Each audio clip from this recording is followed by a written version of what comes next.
राष्ट्रवादी युवक काँग्रेसचे माजी युवक अध्यक्ष सुहास कदम यांच्यावर 9,42,000 रुपयांची फसवणूक केल्याचा गंभीर आरोप करणाऱ्या सायरा बानो शब्बीर शेख यांनी गुरुवारी सोलापूरचे माजी उपमहापौर दिलीप कोल्हे यांच्यासोबत पोलीस आयुक्त एम राजकुमार यांची भेट घेऊन निवेदन सादर केले। यापूर्वी माध्यमांशी बोलताना सायरा बानो शेख यांनी तत्कालीन उपमुख्यमंत्री अजित पवार यांच्या कार्यकाळात मंत्रालयातून टेंडर मिळवून देण्याचे आमिष दाखवून सुहास कदम यांनी वेळोवेळी बँकेतून 9,42,000 रुपये घेतल्याचा आरोप केला होता। तसेच पोलिसांकडून आपली तक्रार स्वीकारली जात नसल्याची खंतही त्यांनी व्यक्त केली होती। मला सीपी साहेबांनाही भेटू दिले जात नाही असा आरोपही त्यांनी केला होता। दरम्यान आज पोलीस आयुक्त एम राजकुमार यांची प्रत्यक्ष भेट घेतल्यानंतर सायरा बानो शेख यांनी माध्यमांशी संवाद साधला। त्यांनी आपल्या तक्रारीची दखल घेऊन योग्य ती कायदेशीर कारवाई करण्याचे आश्वासन आयुक्तांनी दिल्याचा दावा केला। तसेच संबंधित प्रकरणाची निष्पक्ष चौकशी करून दोषींवर कारवाई करण्याची मागणी त्यांनी पुन्हा एकदा केली। या प्रकरणात संबंधित राष्ट्रवादीचे माजी युवक अध्यक्ष सुहास कदम यांची भूमिका किंवा प्रतिक्रिया अद्याप समोर आलेली नाही। काल मी आले होते परत इथं सीपी ऑफिसला, मागील 3-4 दिवसापासून मी येते,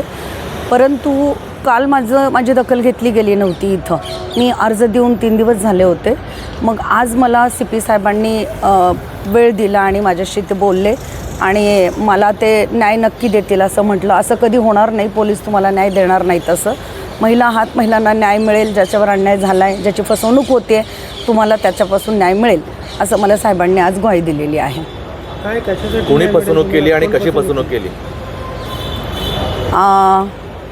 राष्ट्रवादी काँग्रेस पार्टीच्या एका युवक अध्यक्षानं, तत्कालीन युवक अध्यक्ष सुहास कदम ह्या व्यक्तीनं माझी फसवणूक केलेली आहे। मी अजितदादांचा कार्यकर्ता आहे, मी दादांच्या खूप जवळ आहे, दादा माझं सगळं ऐकतात आणि मंत्रालयातल्या अधिकाऱ्यांशी माझ्या ओळखी आहेत। तुम्हाला मी टेंडर घेऊन देईन असं मला त्यांना सांगितलं आणि माझ्याकडून पैशाची मागणी केली। मग मला वाटलं टेंडर आहे म्हणून मग मी पण दिलं होतं ते। मग परत RTGS करून मी त्याला दिले होते ते पैसे।